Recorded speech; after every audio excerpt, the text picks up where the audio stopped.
This son of a bottle on the road took the yellow jersey last time out. We have to do something in these next 5 stages whilst we have the energy advantage, because if he has a chance to recover, he's going to trounce all of us, especially with the long time trial still to come. Oh, can we slow down, please? Let a breakaway go, for crying out loud. You see, I was so convinced that things were going to come back together that I dropped all of my riders except for Watson on the previous climb. Doesn't help that it's only now that we're starting to get assistance from the other riders in the gruppetto.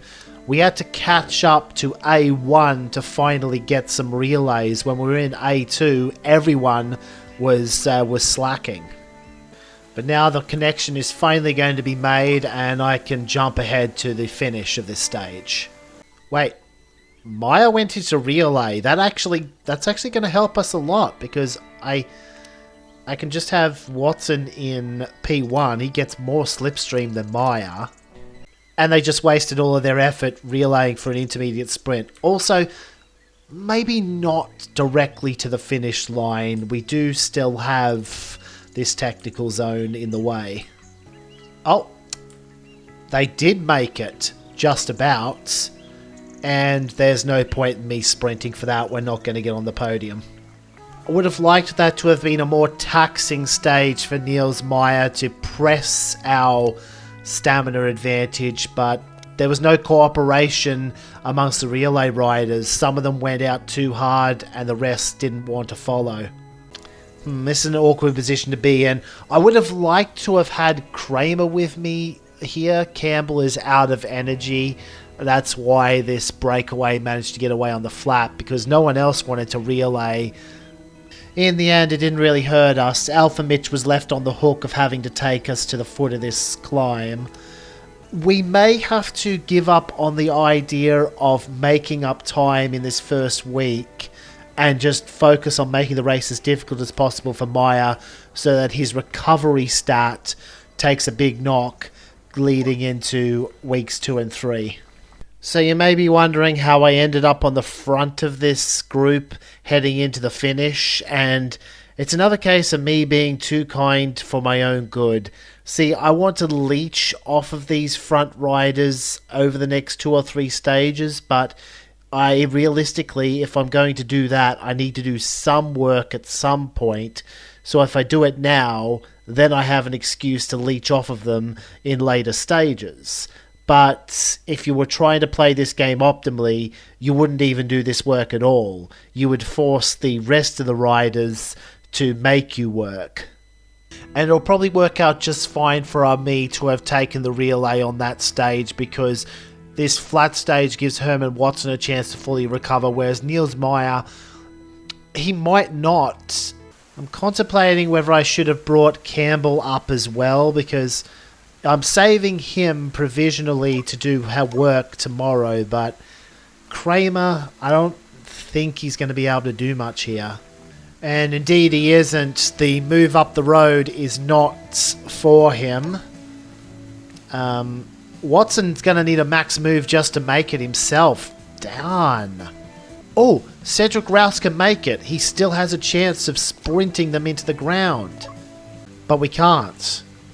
Obligation is on us because we got 2 riders into this move to be in the relay, and I can't waste Watson, so it has to be Rouse, so he's not going to be able to ride for the stage.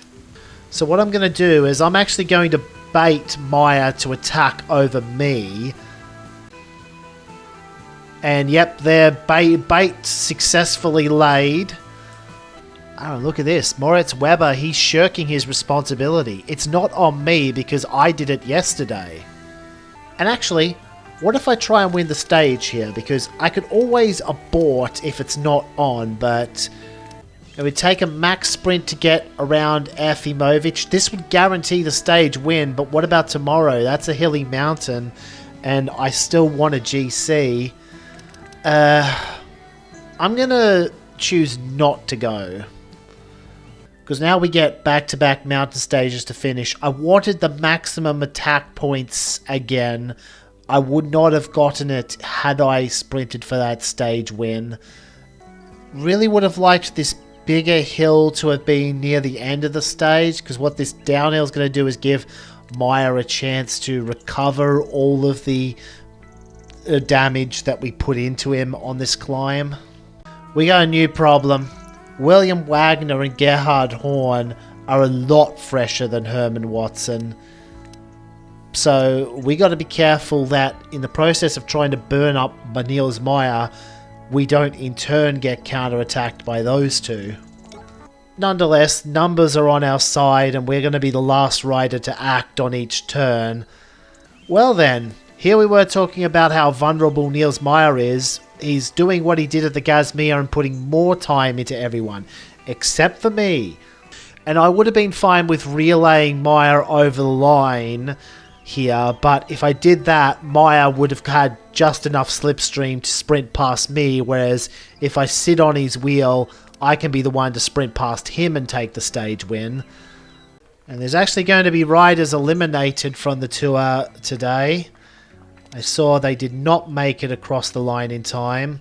Turner and Aklanov are out. We may have a chance to double up on that stage win too, because this is going to be a tough stage. It's a very long, drawn-out run to the finish. There's going to be an attack here, isn't there? Well, apparently not. What if I attack then? The problem is, I've got to believe that Niels Meyer is setting up to attack hard next turn, and if he does that, the flat comes into play and he's going to have a bigger move. So the only way to get this done is to preempt him and go now.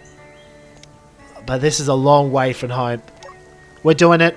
We are doing it. We have the rest day coming up. Oh wow, and Meyer didn't even attack there. Then we're just going to run out of steam coming over the line, but by that time, hopefully, we've gained a chunk of time as... Yeah, they're going to be stuck! But Herman Watson's going to double up at the Giro Fruinia with the rest day coming next. Oh, and Niels Meyer!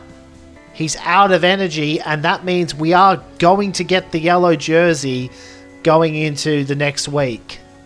That was unbelievable timing on that move, and setting it up over several stages leading up to the actual time gain. I knew it was coming, it was just a matter of when. It's interesting to note that Niels Meyer never blew up at the Tour of Gasmea in the way that he blew up at the previous stage here at the Fruinia, which goes to show that the Fruinia overall has a more difficult route than the Tour of Gasmea. You don't get those rest days that the Tour of Gasmea with all its flat stages effectively has. This is going to blow up completely because there's no slipstream at all. Watson having to go max just to hold on to this, although we are going to get Cedric Rouse at least.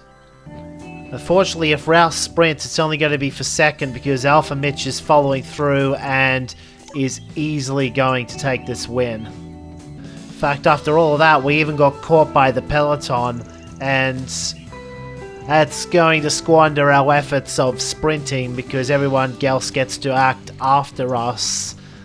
They didn't end up doing so, but nonetheless, no point sprinting. I was too far back. A short mountain stage and then a hilly mountain to follow up, so we cannot fall for the trap of going too hard on this stage and leaving ourselves nothing for this one. Maybe it would have been better for me to have Kramer join that, because now I'm not going to have any help, and as the yellow jersey they might end up lining behind me. But actually, is that even that bad of a thing to have to lead this from the front, because it's going to be a -5 slipstream, so I don't think there's going to be any slipstream in this move anyway. The fastest way to the summit from here would be to go here, but that gives everyone behind me a point of slipstream. So if I'm leading from the front, if I go slightly short and deny them that point of slipstream, because I know Niels Meyer's attacking over me either way, the important thing is that I'm not giving my opponents any help. Of course, the better way to do it would have been to have stayed behind rather than go to the relay, but I'm the yellow jersey, nobody else has teammates in the group. What it does mean right now is that we will probably be giving the jersey back to Maya. And indeed we are. We're not even going to finish on the podium of this one. But if Maya is in the yellow jersey again, that means the burden is on him next time we end up in an escape group like that to pull for the field. Especially since I did the pulling today. I suspect we would have lost yellow to Maya today either way. This stage was suited for him because he had enough energy to get to the end and was also faster than us. Oh, Niels Maya has not initiated. Do we go with that group? See, the trap of taking this attack is that we still have a flat section to go. Watson's not good at the flat, but as the highest placed rider on GC in this group, we would have to go. We would be wasting a lot of extra energy because we'd be landing on a 5 as opposed to a 13 by doing this. But yeah, we're going to have to go to the front. But I am not going to give them a big pull. I am going to let this chasing group catch me and then latch onto that. However, the backfire is that if someone blows by my group instead of merging with it, it's... Oh, okay, cool. They have indeed merged with it. The problem was that Wagner before and now 3 riders from the group that was with me blew right on by, and that means we can no longer contest the stage win. Tactically speaking, that's not the group we're trying to get the drop on here. We are specifically trying to beat Niels Maya, which I don't think is possible here. He is still going to be faster than us, and we're going to have to wait for a more opportune opportunity. Which of course is what is known in the English language as a redundant redundancy. In retrospect, I probably should have stayed with the peloton because then I could have gotten the slipstream off of everyone rather than having to guess where they wanted to merge back up with me. I was left dangling as the highest placed rider on GC and ultimately let Caruso and Wagner back into this race. Oh wow, no one actually wants to relay, which means Kramer is going to have the first move here, even though I didn't really want to have it, because I can't get to the foot of this climb, so I'm going to have to stop short because I want Watson to be dropped off in that position. And then have Watson follow someone's attack. There we go. Caruso. That's perfect, because if Caruso's had to open up, that means the mirror match becomes a lot easier. But that's not good. Niels Maya is going to gain time because he's got the +1 in flat and we don't. Don't mind taking this group over the line. They've all had to reposition, and it doesn't really make a difference because we'll get refunded most of our energy usage on this move either way. But Niels Maya, he led out the field. He's going to gain another 0.12 of a turn. And actually, if they're even spending additional points to sprint, Caruso might be vulnerable tomorrow because he is not going to have any attack points left. Perhaps I shouldn't count out Oleg Anisimov either, who won this stage. This is a fascinating Giro Fruinia, so whilst I'm going to split the episode here, I'm actually going to continue recording at least until the second rest day.